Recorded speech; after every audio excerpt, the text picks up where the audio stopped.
एक online class में आपका हार्दिक स्वागत है। मैं जय सर आप लोगों के बीच साथियों टीजीटी पीजीटी आर्ट यानी कला से संबंधित साथियों महत्वपूर्ण वीडियो पे प्रश्न लेके आया हूँ जो 2022 की दृष्टि से बहुत इम्पॉर्टेंट है और अनिवार्य है साथियों।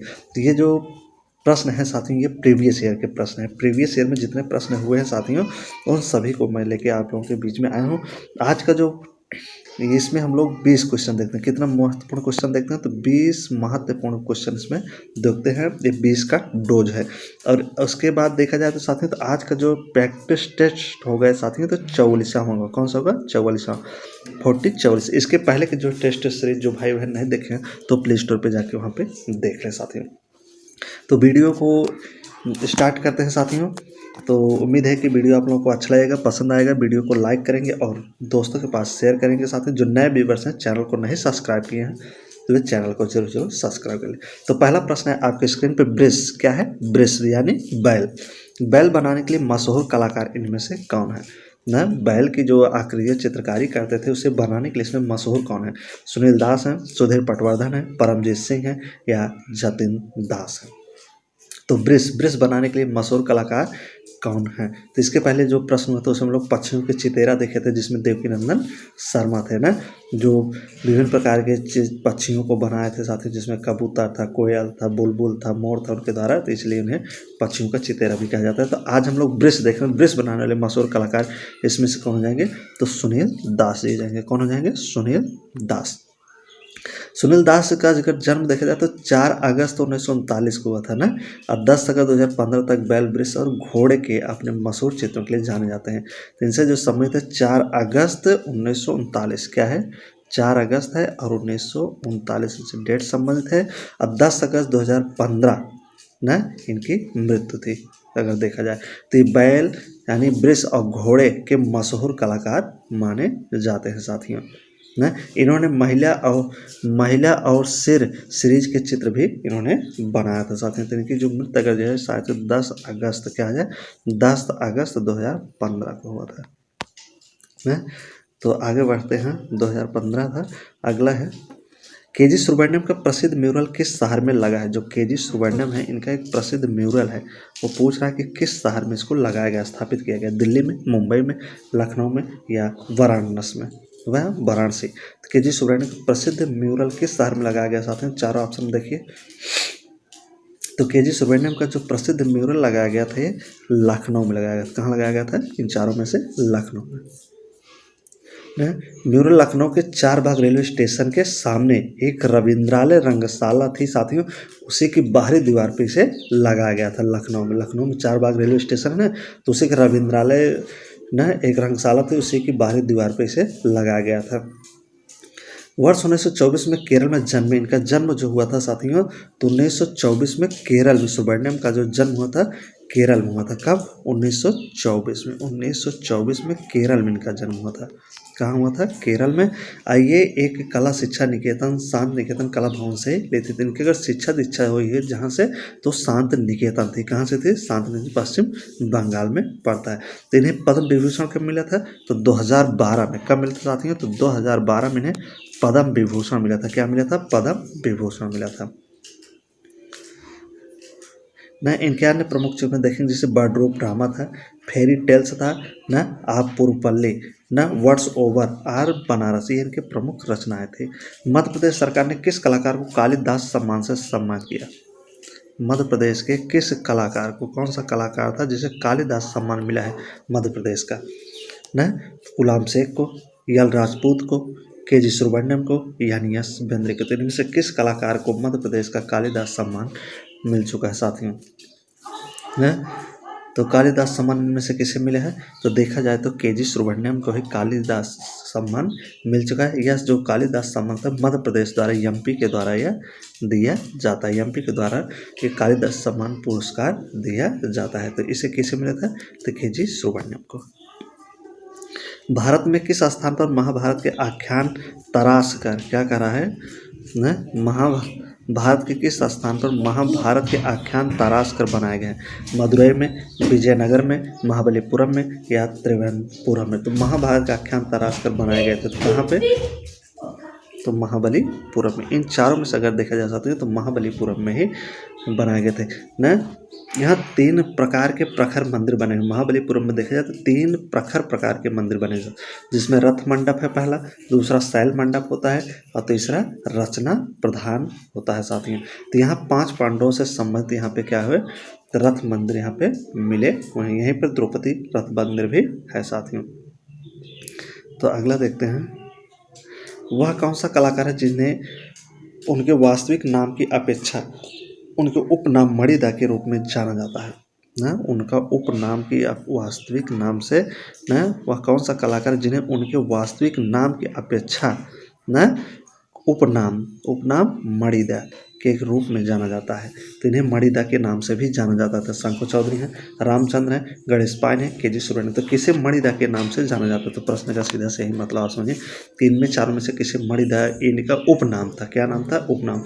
तो चारों में किसे जाना जाता है, तो के जी सुब्रमण्यम का ही एक नाम था मणिदा, तो इनका उपनाम था मणिदा साथियों न। भोपाल गैस त्रस्ती के रूप में इन्होंने क्या किया था न, एक भयानक विभीषिका को देकर इन्होंने रूपांकर नाम से भारत भवन ने एक प्रदर्शनी आयोजित की थी साथियों। तो इनका एक नाम क्या था, मणिदा न। इन्होंने भोपाल गैस त्रस्ती पर भी घटनाओं से संबंधित चित्रकारी किया है। के जी सुब्रमण्यम की प्रसिद्ध पेंटिंग है, के जी सुब्रमण्यम की प्रसिद्ध पेंटिंग इनमें से कौन है, वह कौन सी प्रसिद्ध पेंटिंग है इनकी, स्वतंत्रता है, अनुष्ठान है, यात्रा है या सेंट एंड्रोज में विवाह। तो के जी सुब्रमण्यम की इसमें एक प्रसिद्ध पेंटिंग कौन सी है ना। तो यहाँ पे क्या हो जाएगा इनका प्रसिद्ध पेंटिंग, तो अनुष्ठान। इनमें से जो अनुष्ठान है ये के जी सुब्रमण्यम की यहाँ प्रसिद्ध पेंटिंग है। इनमें से के जी सुब्रमण्यम के कार्यों की एक श्रृंखला है जिसे सरस नाम से जाना जाता है। किस नाम से साथियों, सरस नाम से। किस नाम से, सरस नाम से भी इनकी एक चित्र श्रृंखला को जाना जाता है न। सरस वास्तव में बंगाल की लोक कला से व्याप्त है तथा वहाँ जो कर्मकांड थे, अनुष्ठानिक कला थी, उसी से संबंधित है। सरस थी बंगाल से संबंधित। के जी सुब्रमण्यम ने सरस पेंटिंग की जो शुरुआत की थी 1980 में। इसकी शुरुआत जब किए थे तो कब किए थे, 1980 से इसकी शुरुआत इन्होंने किया था, शांत निकेतन के प्रस्थान के बाद। अगला है आपका, बलबीर सिंह कट्ट का नंदेश्वर मूर्ति शिल्प किस संग्रहालय गैलरी में है न। बलबीर सिंह कट्ट का जो नादेश्वर मूर्ति शिल्प है, कौन सा है साथ में, बलबीर सिंह कट्ट का नादेश्वर मूर्ति शिल्प क्या है, नादेश्वर मूर्ति शिल्प है। ये पूछ रहा किस संग्रहालय में है, तो चारों संग्रहालय आपके बीच में है। National Gallery of Modern Art New Delhi, National Gallery of Modern Art Bangalore, National Gallery of Modern Art Mumbai या सलारगंज म्यूजियम हैदराबाद। तो बलबीर सिंह कट्ट का नादेश्वर मूर्ति इसमें किस संग्रहालय में रखा गया है, तो चारों संग्रहालय आपके बीच में है। तो देखिए इसमें से किस संग्रहालय में रखा गया है न, तो ये रखी गई थी national Gallery of Modern Art New Delhi में। तो यहाँ पे जो आपका राइट आंसर बनेगा, फर्स्ट वाला आपका राइट आंसर हो जाएगा, national Gallery of Modern art में। इस गैलरी में अगर देखा जाए साथियों, यहाँ पे national Gallery of Modern art में नई दिल्ली में था। यहाँ पे राम किंकर बैज, देव प्रसाद राय चौधरी, शंको चौधरी, प्रदोष दास गुप्ता आदि की कृतियाँ भी यहाँ पे संग्रहित हैं, आदि की रचनाएं भी यहाँ रखी गई हैं। वरिष्ठता के आधार पर, कारक वरिष्ठता के आधार पर सही क्रम चुनना है न, सही सेट करना है कि सबसे पहले कौन कलाकार आएगा, फिर पहले कौन आए, फिर कौन आए, फिर कौन आए। तो वरिष्ठता के आधार पर यहाँ सही क्रम देखना है। सतीश गुजराल, एम.एफ. हुसैन, यस रजा होंगे। एम.एफ. हुसैन पहले आएंगे, सतीश गुजराल, तब यस रजा होंगे। या एम.एफ. हुसैन, यस रजा या सतीश गुजराल होंगे, या यस रजा, सतीश गुजराल या एम.एफ. हुसैन। तो सबसे पहले वरिष्ठता इनमें हम किसे देंगे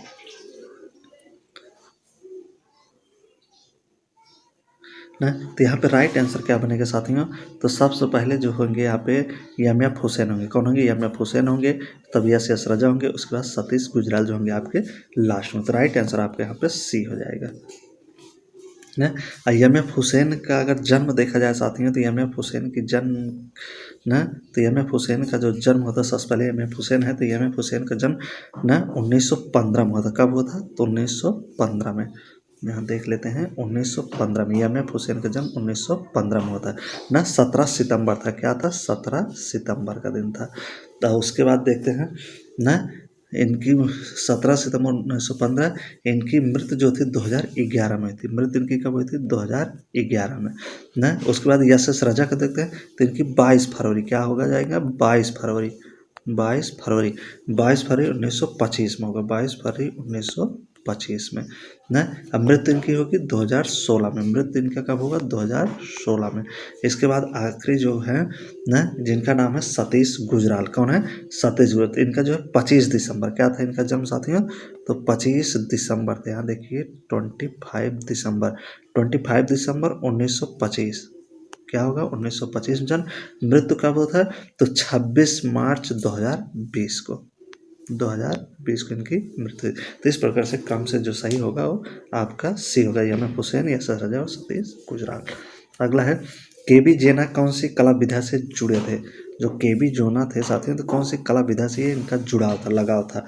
मूर्तिकला से, प्रिंटिंग से, वास्तुकला से या पॉटरी से? तो के.बी. जोना कौन सी कलाकारी से संबंधित थे, कौन सी कलाकारी ये जानते थे? तो इनमें चारों में से क्या हो जाएगा साथियों? तो के.बी. जोना का जो संबंध था वो पॉटरी से था। किससे था? पॉटरी कला से इनका संबंध था के.बी. जोना का साथियों।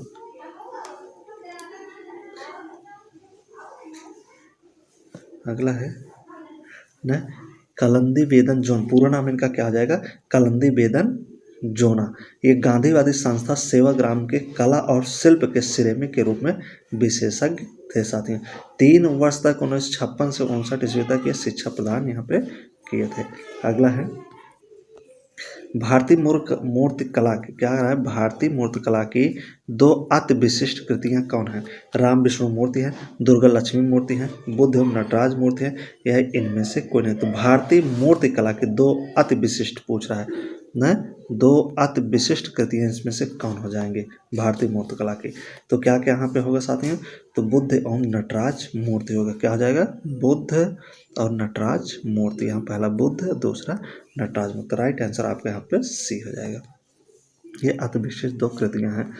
पीलू पोचन वाला ना, पीलू पोचकन वाला किस माध्यम से काम करते थे? इनका माध्यम क्या था काम करने का, तरीका क्या?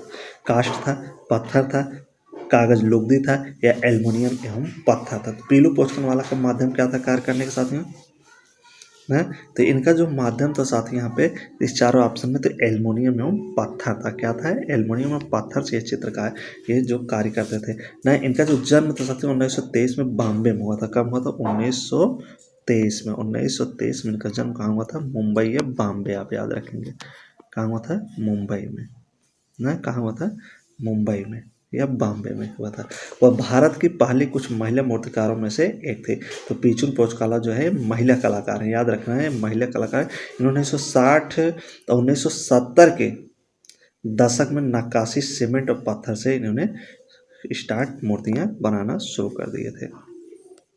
पकी हुई ईंटों की मिट्टी से बना सर्वप्रथम मंदिर कहाँ है? पकी हुई मिट्टी से बना सर्वप्रथम मंदिर कहाँ है ना? जलगांव में है, भीतरगांव में है, मालेगांव में है, या इनमें से कहीं नहीं है। तो पकी हुई मिट्टी के सबसे पहले ईंटों का बना हुआ मंदिर सबसे पहले कहाँ मिलता है? तो चारों ऑप्शन देखिए यहाँ पे राइट आंसर क्या हो जाएगा? तो यहाँ पे देखा जाए तो पकी हुई मिट्टियों के ईंटों का जो बना हुआ सबसे पहले मंदिर जो मिलता है ये भीतरगांव में मिलता है। कहाँ मिलता है साथ ही चारों ऑप्शन में? तो भीतरगांव में। तो भीतरगांव में कहाँ पड़ेगा? आपका कानपुर में पड़ेगा। कहाँ पड़ेगा ये? कानपुर में। कहाँ पड़ता है? कानपुर में न स्थित भीतर गांव का मंदिर वर्गाकार चबूतरे पर ईंटों से बना हुआ है और 24 फीट इसकी ऊंचाई है। इसकी ऊंचाई जो है कितने साथियों? 24 मीटर में। आप ध्यान देंगे इसमें मीटर में, 24 मीटर में इसकी ऊंचाई है और ईंटों का बना हुआ प्रथम मंदिर है साथियों कानपुर में। अगला है त्रिनाली प्रदर्शनी आयोजन का अंतराल वर्ष क्या है? जो त्रिनाली प्रदर्शनी होता है इसका आयोजन जो होता है इसका अंतराल वर्ष कितने वो कितने वर्ष के अंतराल पे ये होता है ना? तो आयोजन का अंतराल इसमें पूछ लिया 2 वर्ष, 4 वर्ष, 3 वर्ष या 9 वर्ष। तो कितने वर्ष के अंतराल पे होता है त्रिनाली साथियों? तो त्रिनाली से सबसे पहले स्पष्ट होता है कि 3 वर्ष। क्या होता है? 3 ना। यहाँ पे 3 हो रहा है, त्रिनाली का मतलब 3 होता है, लेकिन अंतराल पूछ रहा है तो यहाँ पे ऑप्शन में क्या हो जाएगा? 2 वर्ष ना। 2 वर्ष का अंतराल जाता है तो 2 वर्ष के बाद तीसरा आएगा। क्या आएगा? 2 के बाद तीसरा आएगा, तो तीसरे वर्ष इसका आयोजन होता है।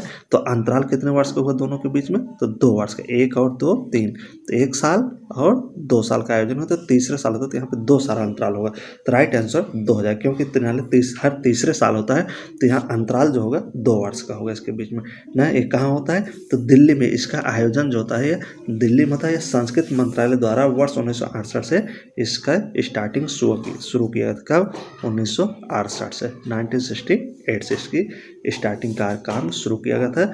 ये भारत के संस्कृत मंत्रालय के अधीन होता है। निम्न में से कौन सा एक सही मिलान है, इनमें से कौन सा एक सही मिलान है, उसको ढूंढना है आपको। सही मिलान इनमें से कौन है, अजंता गुड़िया संग्रहालय, सांची प्रसिद्ध स्तूप, खजुराहो ललित कला विश्वविद्यालय, एलोरा प्रसिद्ध चर्च।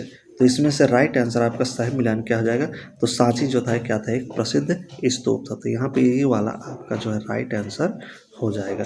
सांची जो था क्या था, एक प्रसिद्ध स्तूप था ना। तो आपका बी वाला आपका सही हो जाएगा आंसर, और सब गलत है। अगला है, भारतीय कला बाजार की प्रथम अंतर्राष्ट्रीय नीलामी क्रिस्टी द्वारा किस वर्ष हुई। भारतीय कला बाजार की जो अंतर्राष्ट्रीय नीलामी होती है, क्रिस्टी क्या है, नीलामी घर है चित्रों की, तो इसकी स्थापना पूछ रहा है कि कब ये प्रारंभ हुआ था, प्रारंभ वर्ष पूछ रहा है ना। तो इसका प्रारंभ वर्ष जो होगा साथियों, चारों में से क्या हो जाएगा साथियों, तो 2013 से इसका जो प्रारंभ हुआ था, तो 2013 से इसे स्टार्ट किया गया था क्रिस्टी नीलामी घर का ना। भारतीय कला बाजार की प्रथम अंतर्राष्ट्रीय नीलामी इसे माना जाता है, 2013 में स्टार्ट हुआ था। कहाँ से साथियों, तो ये दिल्ली से ही स्टार्ट हुआ था। यहाँ पे त्रिनाले भी यहीं से स्टार्ट किया गया था 3 साल बाद। कला नीलामी की ऑनलाइन संस्था सैफरन आर्ट कहाँ है, क्या पूछ रहा है, सैफरन आर्ट कहाँ से संचालित होता है, करता है, कौन संचालित करता है सैफरन आर्ट को। यह भी एक क्या है, कला नीलामी है, ऑनलाइन संस्था है यह। तो मीनल वजीरानी, सतीश गुजराल, नंदिता दास या सुबोध गुप्ता। तो कला नीलामी ऑनलाइन संस्था सैफरन आर्ट ना, सैफरन आर्ट के कहाँ से संचालित, कौन इसे संचालित करता है, तो इसे संचालित करने वाले मीनल वजी रानी है। कौन है, मीनल वजी रानी है, इन्हीं के द्वारा यह इसका संस्थापित किया जाता है। अगला है आपका, अगला है, किस देश की कला को अंत्येष्टि संबंधी कला कहा जाता है, किस देश की कला को अंत्येष्टि संबंधी कला कहा, चीन, क्रीट, सीरिया या मिस्र को। तो किस देश की कला को अंत्येष्टि की कला कहा जाता है, यहाँ पे जो राइट आंसर होगा मिस्र की कला को ही कहा जाता है साथियों। अगला है, मिस्र की कला शैली किस अवधारणा से संबंधित, जो मिस्र की कला शैली है ये किन अवधारणाओं से इसका संबंध, आत्माओं से, प्राणियों से, पशुओं पौधों से या जल से। तो इसका जो संबंध साथियों तो किससे, आत्माओं से है। अगला है, हेमूत का क्या अर्थ है, हेमूत का क्या अर्थ है, रसायनकार, चौकीदार, कारीगर या इनमें से कोई नहीं। तो हेमूत का क्या अर्थ है साथियों, तो हेमूत का यहाँ पे जो अर्थ बनता है उसका मतलब होता है कारीगर। क्या होता है, कारीगर। हेमूत का मतलब होता है कारीगर। हेमूत जो है साथियों एक प्राचीन मिस्र का एक शब्द है। ये कहाँ का शब्द है, तो प्राचीन शब्द है, और कहाँ का है, मिस्र का। कहाँ का है, मिस्र का एक प्राचीन शब्द है, जो कला के संदर्भ में क्राफ्ट या कारीगरी के रूप में इसका प्रयोग किया जाता था। अगला है, और आज का आखिरी क्वेश्चन है, फ्रेंच रोमांस कला सर्वश्रेष्ठ उदाहरण है, फोयत के चर्च में, सिस्टाइन चैपल में, क्रोटेड की चर्च में, इनमें से कोई नहीं। तो राइट आंसर यहाँ पे आपका क्या बनेगा साथियों, तो यहाँ पे जो बनेगा फोयत के चर्च में। तो पहला वाला आंसर आपका का राइट हो जाएगा साथियों। तो ये रहे साथियों आज के मोस्ट 20 इंपॉर्टेंट मोस्ट क्वेश्चन। उम्मीद है कि आप लोगों को सारे प्रश्न अच्छे लगे होंगे साथियों। तो प्रश्न अच्छा लगा, वीडियो अच्छा लगे तो वीडियो को आप प्यारा सा लाइक करेंगे साथियों, और दोस्तों के पास शेयर करेंगे। तो इसके पहले के जो वीडियो नहीं देखें साथियों तो प्ले स्टोर पर जाके वहाँ पे देखें। जो नए व्यूअर्स हैं चैनल को सब्सक्राइब करें, बेल आइकन का घंटी दबा लें ताकि हर नोटिफिकेशन आप तक पहुँचता रहे। तो दीजिए इजाज़त साथियों, लेते हैं आपसे विदा। जब तक नेक्स्ट वीडियो लेके आएंगे तब तक लिए बहुत बहुत धन्यवाद साथियों।